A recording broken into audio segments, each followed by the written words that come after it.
NFL rookies and quarterbacks beginning to report this week as the NFL season is kind of back. There's a big kind of there. Lots to still talk about. So we bring in WVUE's Fox 8 sports reporter, Chris Hagan, in our next mic'd up interview. Chris, I really appreciate you coming on. This is the weirdest NFL camp conversation we've ever had. And honestly, we don't even know when teams like the Saints are really reporting. How strange is this process, and what's kind of the current status of things right now in the league?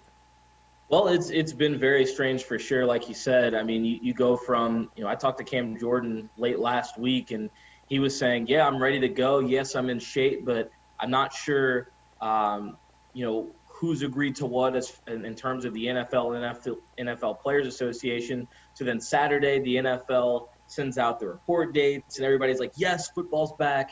And then Sunday, we get that social media blitz from players where they don't want to show up. They're not going to if the NFL doesn't put in the right safety protocols. And then obviously on Monday, the timeline continues, and the NFL and NFL Players Association agreed to safety. So I would say it's been cleaner than some of the other sports in terms, if you want to compare it to Major League Baseball, for example, but it's still it feels fluid, even though that, everything's pretty agreed upon, just because there's no real precedent for any of this. And so I think the NFL and these leagues are trying to do the best job they can to figure out what's right, but it's hard right now because you can't blame anyone for still being skeptical on either side. Yeah, teams could begin reporting as soon as yesterday in the case of the Chiefs and the Texans, and then most of the teams could begin reporting, but reporting right now is just testing. I know that's the first hurdle to get through is camp testing, but what other hurdles does the league still need to pass to make sure that we can play football in September and October? Well, I think that the camp testing will be the first big thing in terms of who's had it, who may have it coming into the building. I think what the NBA did that was really well done was you have players come back, test at the team facility, and then they have 2 weeks there, then they go to the bubble. They have a couple weeks there before they even play scrimmages. Obviously, the NFL doesn't have the luxury of having a bubble, but what they can do is at least get everyone in the building, and after a couple of weeks where you hopefully weed out the positive tests, then I think it's on your players, because you're not going to be in a bubble, to be responsible at home. And I think that's going to be the biggest obstacle. David Griffin, the Pelicans vice president, said it in reference to them. Once they came back to the facility, they had to start treating themselves as being in a bubble, as being unable to get sick and limiting any risks you would have. And so I think for the NFL, it's even more important. Guys have to be responsible. You have to know that whatever you do once you leave the team facility can affect, a couple hundred other people in terms of getting them infected if you were to get infected at home. And so I think especially once you get to the point where after 2 weeks and less than 5% are positive and there's testing every other day, that is when it's important for NFL players to really hunker down and take this seriously if they want to play football. The NFL had the luxury of watching other leagues kind of go through this process. Some crashed and burned, some did really well. I know one of the things they don't want to do is get into the situation that Major League Baseball got into and the financial situation. What is kind of the update on what the league is doing financially? I know there's some talk about taking a $70 million cap hit next year. There's also talk about trying to spread the hit over multiple seasons. Where do you think the league is heading in terms of financial and revenue sharing? Well, I think the biggest thing to keep an eye on is just trying to get, all 16 games in. That way you don't have to start going to the players and start going back and forth about how they'll be compensated in terms of games played. I think that's going to be big. But obviously, when you talk about the revenue loss in terms of fans, that is going to be something that we'll keep an eye on. I could see it being a year where maybe you make more money from TV rights or not TV rights, but advertising, just because there's going to be more people watching on television. But we'll have to see, how this plays out for the NFL down the road. It's obviously one of the most lucrative leagues in the entire world, but I think we're in a position now where everyone's going to lose money. I think owners in a lot of leagues have kind of had to come to terms with that. I don't think there's many businesses across America that are booming right now, and so that's going to be something that we're going to have to see over the next year, maybe a couple years, like you mentioned, how the NFL tries to spread out the revenue hit that they may take.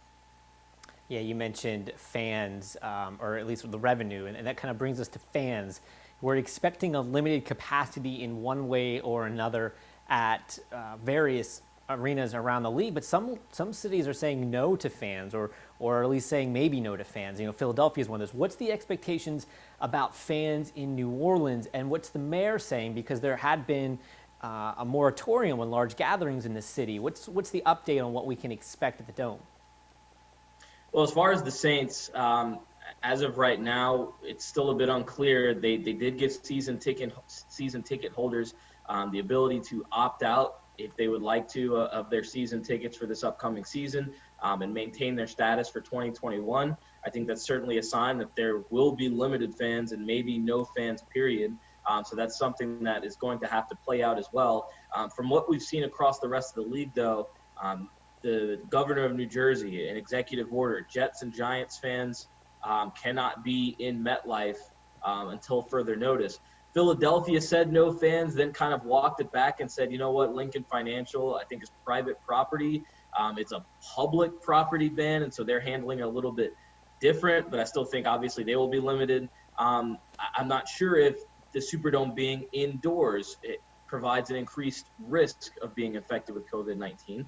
And so does that weigh into the factor? From what I would be able to say, though, given how the state of Louisiana is operated, given how Mayor LaToya Cantrell's operated, I would say that in New Orleans, they will err on the side of being safe over getting fans in the building.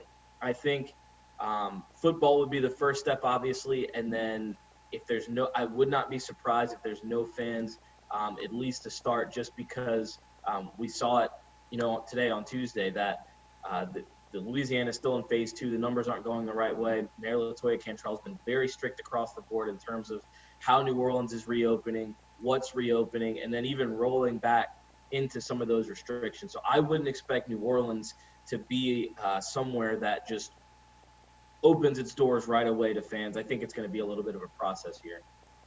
One of the conversations on social media yesterday was how a team like the Carolina Panthers, new head coach, new coordinators, new quarterback, that's a team that's going to really struggle with all of these changes, having limited opportunities to work out. Are there teams then, if that team doesn't benefit and is hurt extra by this because of all the changes, are there teams that benefit from all these changes? Maybe an experienced team, maybe like the Saints? Absolutely. I think the Saints, not only given the experience in terms of individual players and where they're at in their careers, but the experience being together. This is a team that's played together for the most part the last 3 seasons where they've made playoff runs. You've had Drew Brees here with the same coordinator and coach for a decade and a half. You've had guys like Alvin Kamara, Michael Thomas, key pieces to the offense, very much in sync with Drew Brees for years. Same can be said on the defensive side of the ball. Talking to Cam Jordan last week, he's very excited to have the familiarity along the defensive line. You got an all-pro linebacker in Demario Davis, corners like Marshawn Lattimore and Jack Rabbit, safeties behind you that you're familiar with. This is a team that has not just experienced themselves, but experienced playing together. Teams like the Saints, maybe the Chiefs, at least I would say the Ravens, just because of what they accomplished last year. Basically, if you don't have a new quarterback or a new coordinator or new system in place, I think you're in a much better place than some of these other teams, say like Los Angeles Chargers, for example, still trying to figure out their quarterback situation. Maybe even Tampa Bay. I know Brady's experience, but this is new for a lot of people there. And so I think teams like the Saints that have the experience with each other can certainly benefit. Well, we know Tom Brady was already practicing, but that's a story for a different day. He's Fox 8's Chris Hagan. Chris, I really appreciate you coming on talking about the New Orleans Saints as the NFL technically opens camps for rookies and quarterbacks today. Absolutely, man. Thanks for having me.